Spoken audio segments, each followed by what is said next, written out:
comenzó a grabar.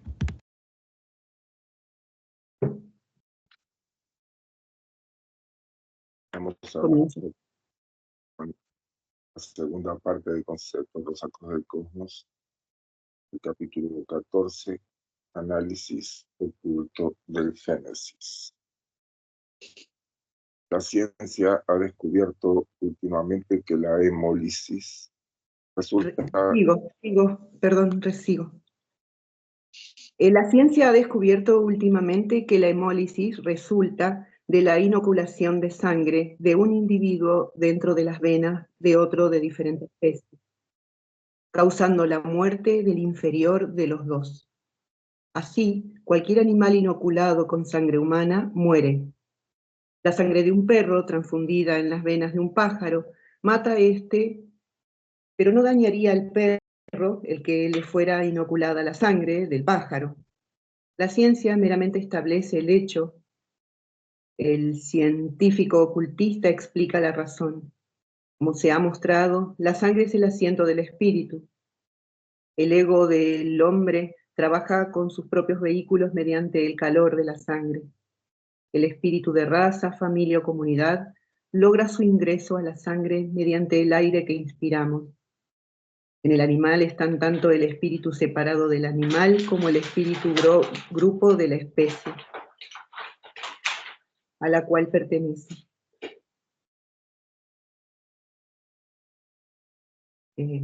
Perdón, me perdí. El animal están tanto el espíritu separado del animal como el espíritu grupo de la especie a la cual pertenece. Pero el espíritu del animal no está individualizado y no trabaja autoconscientemente con sus vehículos, como lo hace el ego. Por lo tanto, está totalmente dominado por el espíritu grupo que actúa en la sangre.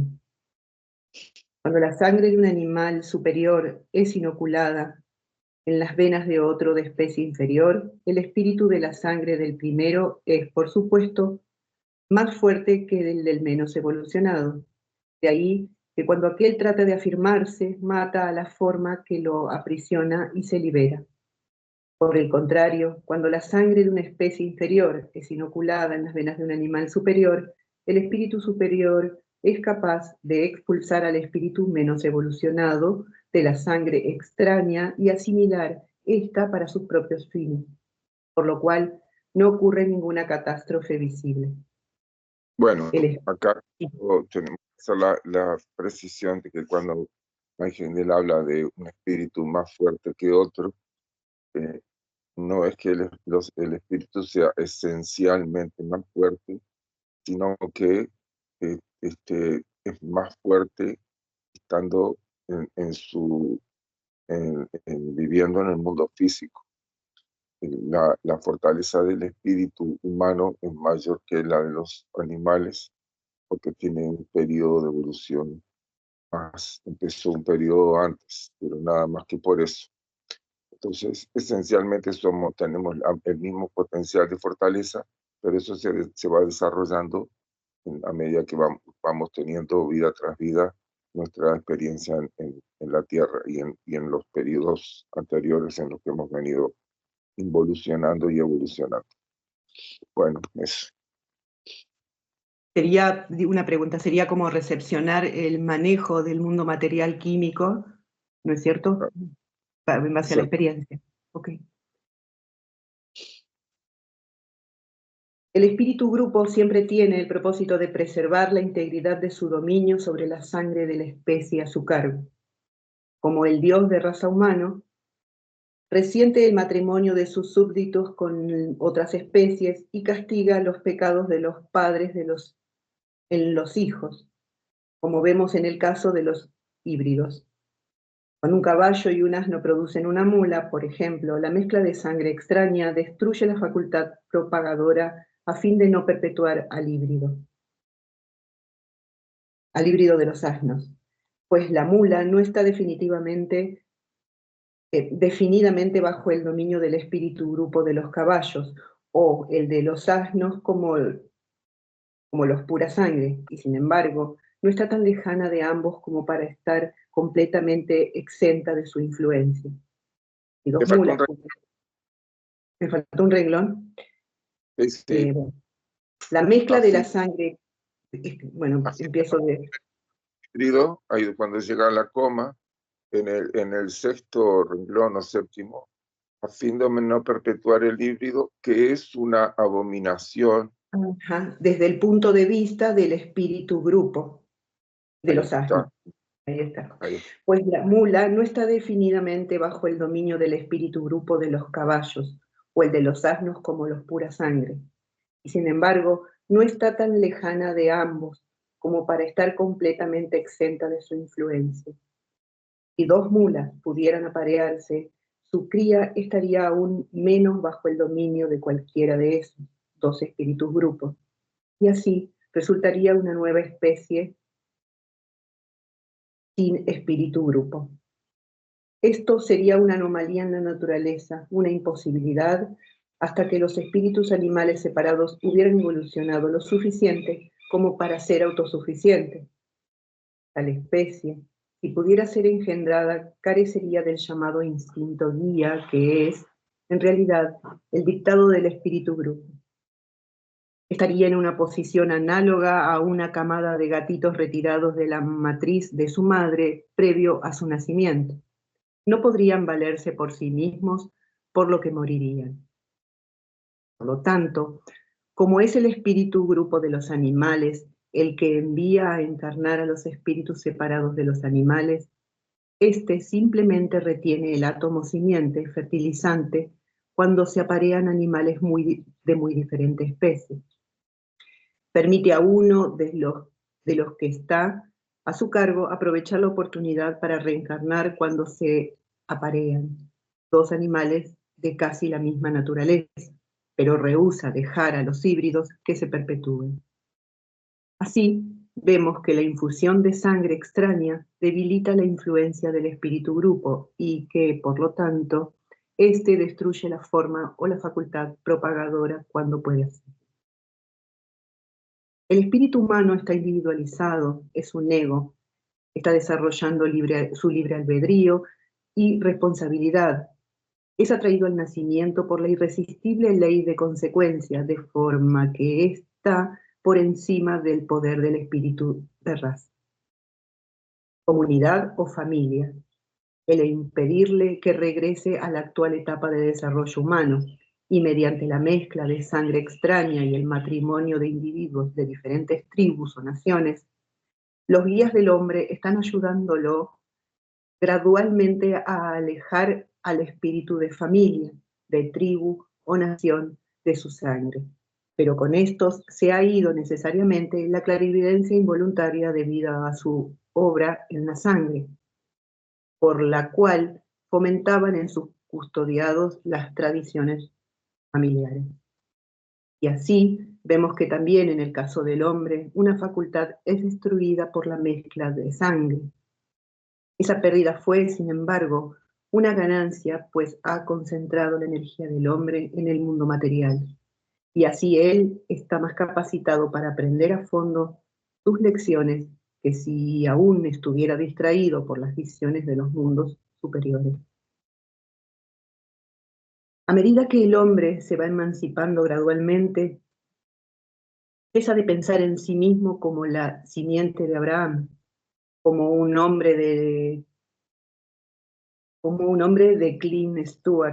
Clan Stewart, el hombre de Clan Stewart, como un brahman o un levita. Está aprendiendo a pensar más en sí mismo como un individuo, un yo. Cuanto más cultiva ese yo, más se independiza del espíritu de familia y nación en su sangre, y tanto más se convierte en un autosuficiente ciudadano del mundo. Entonces vemos que Higiene nos dice que las jerarquías que cuidan nuestro desarrollo y están supervisando todo el proceso que nosotros estamos haciendo, lo que están procurando en este tiempo, no un tiempo corto, es que nos vayamos independizando de la guía de ellos mismos, de los espíritus de familia, de tribu, de raza. Entonces, el proceso es un proceso gradual, como cuando un niño tiene que aprender a cruzar solo la calle y tiene que aprender a manejarse por sí mismo, pero no puede viajar a una ciudad distante sin la supervisión de la madre o el padre, algún adulto. Entonces, es algo semejante. Nos van soltando a medida que nosotros vamos demostrando que nos vamos individualizando cada vez más y por lo tanto que vamos dependiendo cada vez menos de la guía de ellos mismos. Es un proceso saludable en el que las guías, las jerarquías están verdaderamente propiciando nuestro desarrollo de la individualidad. Bueno, continuamos, ¿sí? Muy bien. Se han dicho muchas tonterías, aún peligrosas, sobre entregar el yo al no yo. Solo cuando hemos cultivado un yo podemos sacrificarnos y entregar el yo al todo. Mientras solo seamos capaces de amar a nuestra familia o nación, seremos incapaces de amar a otros. Estamos atados por los lazos del parentesco y patria. Cuando hayamos roto el lazo de la sangre, nos hayamos afirmado nosotros mismos y seamos autosuficientes, podremos convertirnos en servidores desinteresados de la humanidad. Cuando un hombre haya alcanzado esa etapa, encontrará que, en lugar de haber perdido su familia, ha ganado todas las familias del mundo, pues todos se habrán convertido en sus hermanas y hermanos, sus madres y padres a quienes amar y ayudar. Entonces recobrará el punto de vista del mundo espiritual que perdió al mezclar su sangre, pero será esta una más elevada facultad, una clarividencia voluntaria inteligente con la cual podrá ver lo que él desee, en lugar de la facultad negativa impresa en su sangre por el espíritu de familia, que lo ató a esa familia con exclusión de todas las otras. Su punto de vista será universal al ser usado para el bien universal. Por razones ya mencionadas, los matrimonios intertribales y más tarde internacionales fueron gradualmente considerados como deseables y preferibles a los matrimonios entre parientes. A medida que el hombre progresaba a través de estas etapas y gradualmente perdía contacto con los mundos internos, lamentó esta pérdida y deseó el regreso de su visión interna, pero fue olvidando de a poco y el mundo material gradualmente se destacó ante su mente como la única realidad, hasta que finalmente ha llegado a rechazar la idea de tales mundos internos existan y a considerar la creencia en ellos como una tonta superstición. Las 4 causas que contribuyeron a esto fueron: Bueno, sí.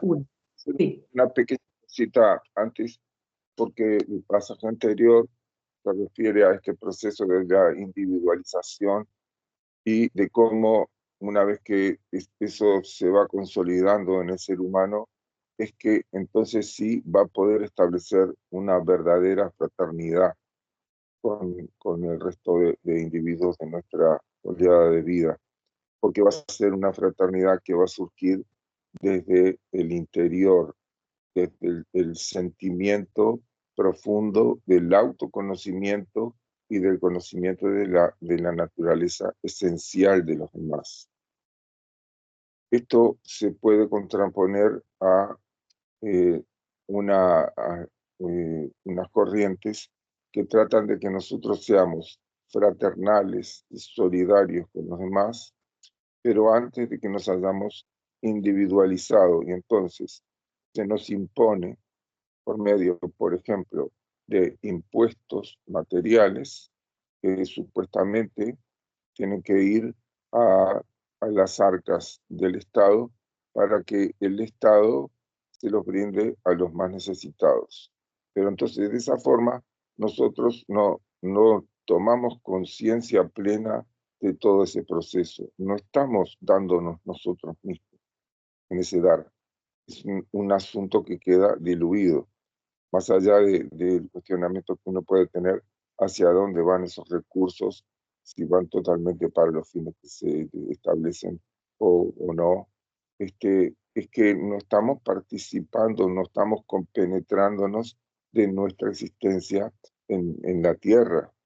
Estamos dejando que otros tomen decisiones aparentemente buenas, que pueden tener, sí, una buena intención, un buen propósito, pero que no nos permiten ni a los receptores ni a los dadores de estos beneficios hacer el proceso que sanamente se tiene que hacer.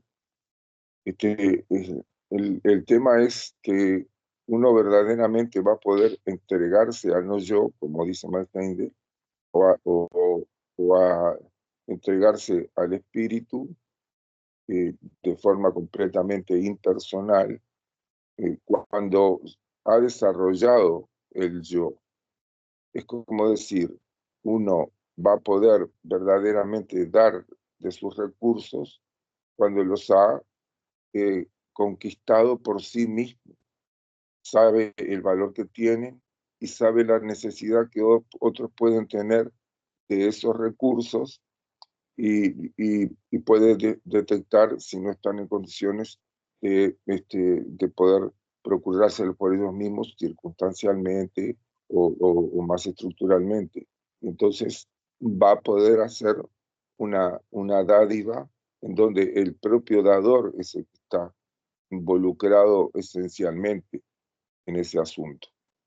Por eso es que las corrientes individualistas que solamente piensan en que cada uno se ocupe de sí mismo, están careciendo del sentido de la solidaridad, así como las corrientes que son más colectivistas están careciendo del sentido de que cada uno tiene que hacer su labor.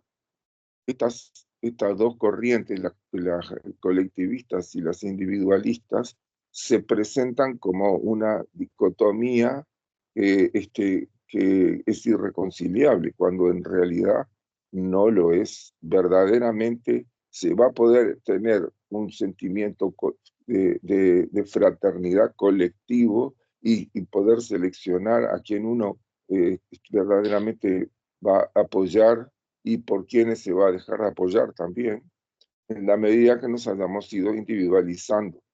Ese es un asunto en el que estamos involucrados en este tiempo evolutivo. Por eso que quise hacer una breve... Una cosita. También creo que se debe formar el arquetipo de eso en los mundos invisibles para que eso se pueda traer realmente al mundo. Tiene que, ¿no?, estar formado primero en los mundos invisibles y después... El arquetipo se va configurando en la medida en que los seres humanos de nuestra oleada de vida se vayan individualizando cada vez más.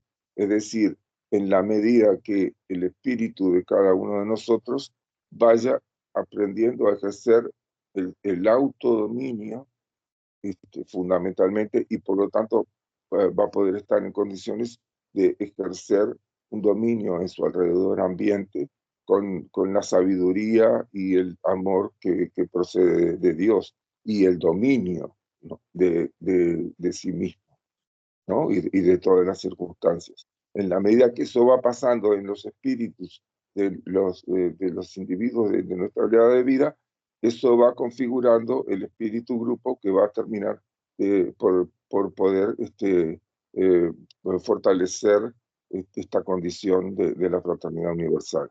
El, como sabemos, un arquetipo lo podemos comparar con un arquetipo de un cuerpo denso de un ser humano. El arquetipo tiene un determinado tono y una determinada vitalidad que se puede predecir, bueno, cuánto tiempo va a durar la vida del individuo. Pero si el individuo tiene una vida licenciosa o una vida de prudencia y frugalidad, incide sobre la vitalidad del arquetipo. O sea que no es, el arquetipo se va nutriendo de lo que los individuos vamos haciendo aquí en este mundo físico, tanto para el arquetipo individual del cuerpo denso o de cada uno de los vehículos nuestros, así como para el arquetipo de lo que vendría a ser la humanidad guiada por este arquetipo, ¿no? Ya constituido por células o por espíritus en condiciones bien desarrolladas. Ahí está. Bueno. Perfecto. Hermoso. Bueno, las 4 causas que contribuyen a esto fueron: 1, el que la atmósfera brumosa del continente atlántico se despejara. 2, el ingreso del cuerpo vital en el físico, de forma que un punto en la raíz de la nariz corresponde con otro similar del cuerpo vital. 3, la eliminación de la endogamia y, por lo tanto, su sustitución por el matrimonio fuera de la familia o tribu. 4, el uso de bebida alcohólica. Los espíritus de raza aún existen en el hombre y trabajan con él, pero cuanto más avanzada es la nación, mayor libertad se da al individuo. En los países donde el pueblo está más sujeto, el espíritu de raza es más fuerte. Cuanto más en armonía está un hombre con la ley del amor y cuantos más altos son sus ideales, más se independiza del espíritu de raza. El patrimonio, si bien es bueno en sí mismo, es una atadura del espíritu de raza. El ideal de la fraternidad universal, que no se identifica con ningún país o raza, es el único sendero que lleva a la emancipación. Una cosita, Silvia, no es el patrimonio, sino el patriotismo. Ay, perdón. Perdón los errores, es que estoy adaptándome a un anteojo que me cambia un poquito el diagrama en el papel. Bueno, sí, decía ahí, el patriotismo, si bien es bueno en sí mismo, es una atadura del espíritu de raza, el espíritu de la fraternidad universal, que no se identifica con un país o raza, es el único sendero que lleva a la emancipación. Evidentemente Sí. que podemos tener cariño por nuestro país o por nuestra nación, pero también tenemos que alimentar ese espíritu de universalidad, el poder encontrar la esencia de todos los seres humanos. Como decía Thomas Paine, que precisamente lo mencionamos, creo que el sábado pasado, él se refería a que hacer el bien es mi religión y el mundo es mi patria y mi mente es mi templo, que es algo que está en consonancia con el Evangelio. Si uno lee las cartas de Pedro, se encuentra con que Pedro dice que nosotros todos somos piedras del templo vivo de Dios. El templo no es un templo hecho con ladrillos, con paredes, sino que el templo somos nosotros. Hay distintos niveles, distintas moradas. Una es el nivel del cuerpo denso, otro es el cuerpo vital. Y nosotros estamos contribuyendo a la construcción de estos vehículos que son el templo de Dios vivo. Porque, como también dice el Antiguo Testamento, Dios es Dios de vivos, no de muertos. Entonces, lo que nosotros consideramos muertos realmente están en un nivel vibratorio de mayor vida que los que estamos aquí.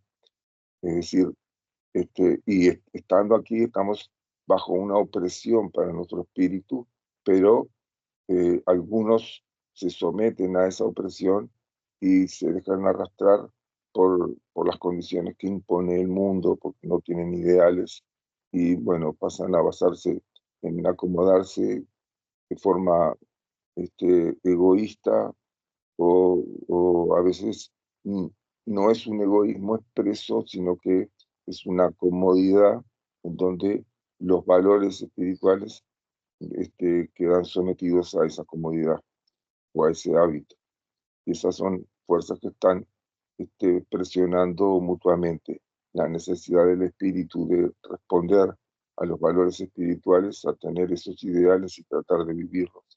Y las fuerzas del mundo que tratan de someternos a la comodidad. Bueno, continúa así. Sí. Cristo vino para reunir a las razas separadas con los lazos de paz y de buena voluntad, con los cuales todos seguirán voluntaria y conscientemente la ley del amor. El cristianismo actual no es ni siquiera una sombra de la verdadera religión de Cristo. Esta permanecerá en suspenso hasta que el sentimiento de raza haya sido superado.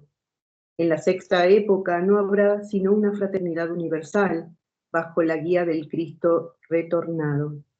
Pero el día y la hora de esto no lo sabe ningún hombre, pues no ha sido fijado, sino que depende de cuán pronto un suficiente número de gente haya comenzado a vivir la vida de fraternidad y amor, que será la marca de pureza de la nueva dispensación. La caída del hombre. En conexión con el análisis del Génesis, deben decirse unas palabras más acerca de la caída, que es soporte y fortaleza del cristianismo popular. Si no hubiera habido caída, no habría habido necesidad del plan de salvación.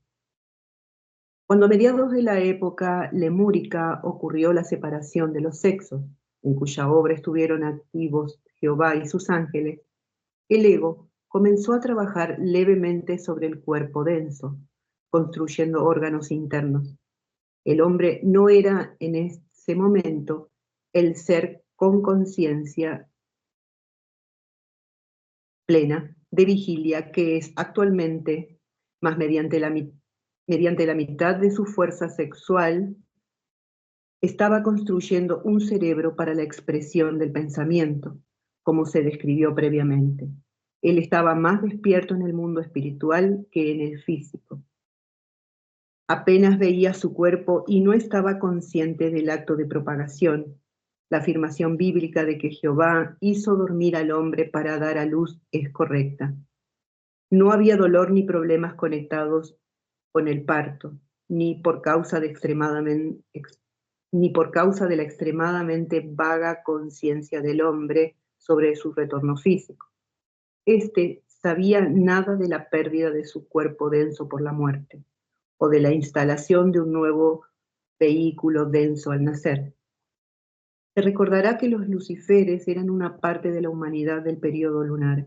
Ellos son los rezagados de la oleada de vida de los ángeles, demasiado avanzados para tomar un cuerpo denso físico, pero, sin embargo, necesitaban un órgano interno para la adquisición del conocimiento. Más aún, ellos podían trabajar mediante un cerebro físico, lo cual no podían hacer los ángeles de Jehová. Estos espíritus ingresaron en la columna vertebral y el cerebro y le hablaron a la mujer, cuya imaginación, como se explicó antes, había sido despertada por el entrenamiento de la raza lemúrica. Como su conciencia era principalmente interna, ésta recibió una conciencia pictórica de ellos y los vio como serpientes, pues ellos habían penetrado a su cerebro por la columna vertebral serpentina. El entrenamiento de la mujer incluía observar las hazañas y las luchas peligrosas de los hombres al desarrollar su voluntad, durante las cuales necesariamente los cuerpos morían con frecuencia. La vaga conciencia de algo inusual llevó a la imaginación de la mujer a preguntarse por qué veía esas cosas extrañas. Estaba consciente de los espíritus de aquellos que habían perdido sus cuerpos, pero su imperfecta percepción del mundo físico fracasaba en revelarle a estos amigos cuyos cuerpos densos habían sido destruidos. Los luciferes resolvieron el problema por ella, abriendo sus ojos, le revelaron su propio cuerpo y el del hombre, y le enseñaron cómo, juntos, podían vencer a la muerte creando nuevos cuerpos.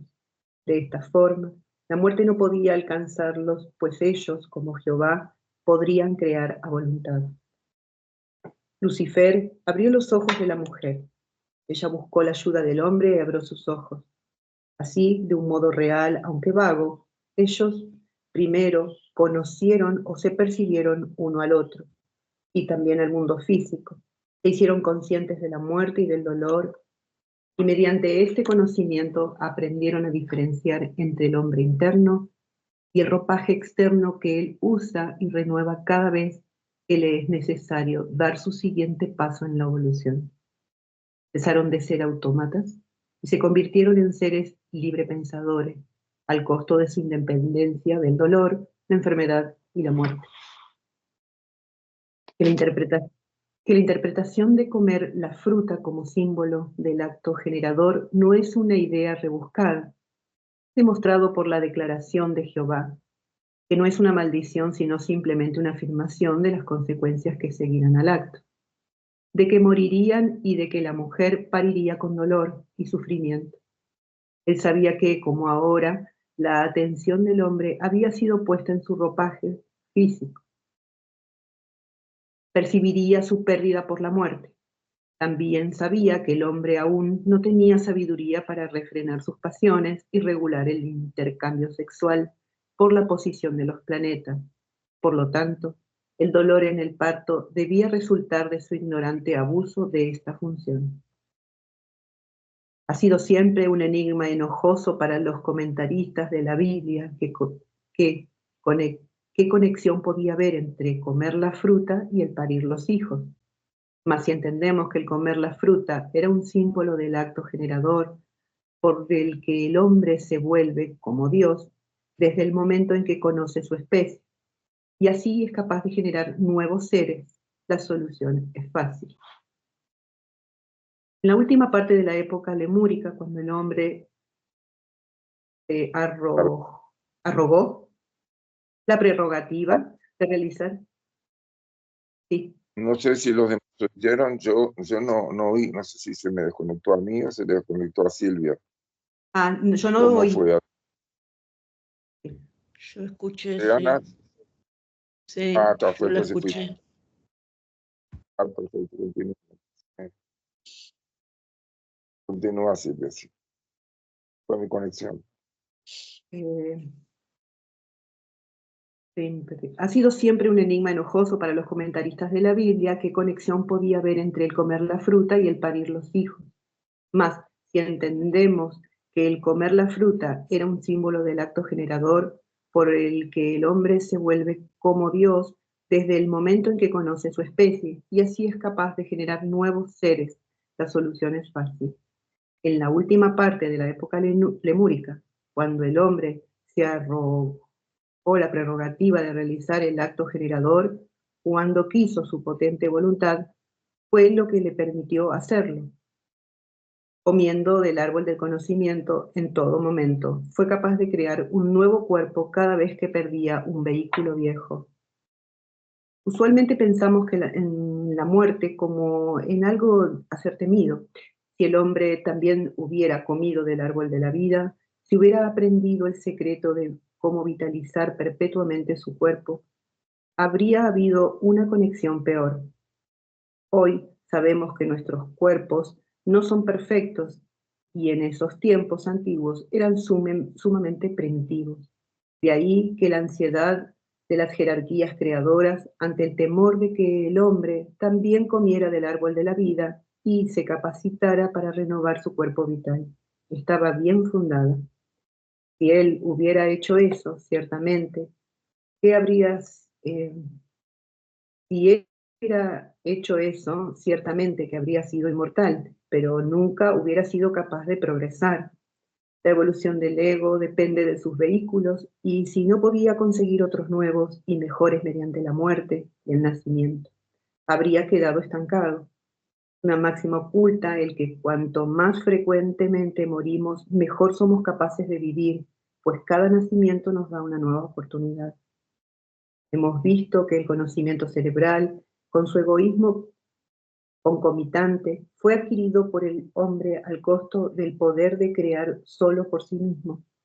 Él adquirió su libre albedrío al costo del dolor y la muerte, pero cuando aprenda a usar su intelecto para el bien de la humanidad, adquirirá poder espiritual sobre la vida y además será guiado por un innato conocimiento tanto más elevado que la actual conciencia cerebral, como ésta es superior a la más baja conciencia animal.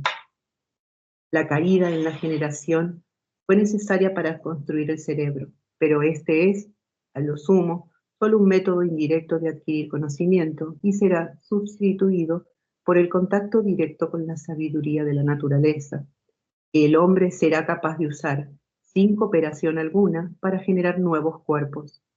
La laringe pronunciará nuevamente la palabra perdida, el fiat creador que, bajo la guía de grandes maestros, fue usada en la antigua Lemuria para crear plantas y animales. El hombre, entonces, será un creador en verdad, será capaz de crear un cuerpo, no en la forma lenta y trabajosa actual, sino por el uso de la palabra apropiada o fórmula mágica. Todo lo que se manifestó durante el periodo descendente de la involución se mantiene hasta que se ha alcanzado el punto correspondiente en el arco ascendente de la evolución. Los actuales órganos generadores degenerarán y se atrofiarán. Los órganos femeninos fueron los primeros en llegar a la existencia como una unidad separada y, de acuerdo con la ley de que los primeros serán los últimos en atrofiarse. Los órganos masculinos fueron los últimos en diferenciarse y ahora mismo están comenzando a separarse del cuerpo. El diagrama 13 aclara esto. Como vimos el sábado pasado, originariamente nuestra unidad de vida era andrógina. Era portadora de los dos sexos de forma activa, no como actualmente lo es, en donde el cuerpo denso manifiesta uno de los sexos, pero el otro se retiene, el poder del otro polo sexual se retiene para la construcción del cerebro y la laringe y para la expresión creadora por medio de ellos, por la palabra y el pensamiento. Y eso estaba bien en su tiempo. O sea que lo que en la Biblia se denomina Adán era andrógino, hasta llegada en la época lemúrica, en donde se produce la separación de los sexos. No es que se creó primero el masculino y después el femenino. Se creó el andrógino y todos lo fuimos. Y dentro de esos andrógenos se fue procesando una separación en la que primero aparecieron individuos que solamente manifestaban el sexo femenino. O sea que había en esa etapa andrógenos y femeninos. Lo que vendría a ser el Adán andrógino y Eva, para referirnos a la expresión de la Biblia. Cuando se habla de que se tomó de la costilla, la palabra costilla también quiere decir costado, es decir, uno de los polos del andrógino, fue el que se puso de manifiesto solamente para que apareciera el sexo femenino exclusivo de esa condición. Y bueno, y posteriormente se fueron diferenciando los seres masculinos. Entonces, y además de eso, tenemos en cuenta que vida tras vida nosotros vamos intercambiando el sexo como una regla general, no completamente rígida, pero sí es una regla general, porque tenemos que aprender en cada una de las eras astrológicas de 2160 años, cada una tenemos que tener al menos una vida en cada uno de los sexos para no desequilibrarnos en nuestro proceso evolutivo. Entonces, cuando se habla de que la caída de la humanidad fue por medio de la mujer, que era yo y que era cada uno de los que estamos viendo esto y que era cada uno de los seres humanos, porque eso no fue en un momento, fue en un proceso en donde todos nosotros estuvimos ocupando, una vez que nos fuimos diferenciando de los andróginos, estuvimos ocupando esa condición de sexo femenino. Entonces, ¿qué era lo que sucedía? Los andróginos podrían crear por sí mismos un nuevo ser y los femeninos requerían de la participación de un andrógeno, como sucede con algunos vegetales que se pueden autofecundar, pero también pueden fecundar a otro vegetal. Entonces, todas las visiones sesgadas que podemos encontrar, psicológicas o sociológicas, acerca de criticar a los libros sagrados por el hecho de que son machistas o ese tipo de cosas, es que no están teniendo la información completa. Mm, hay una información que les está faltando. Es comprensible que se caen en errores cuando no se cuenta con la información completa.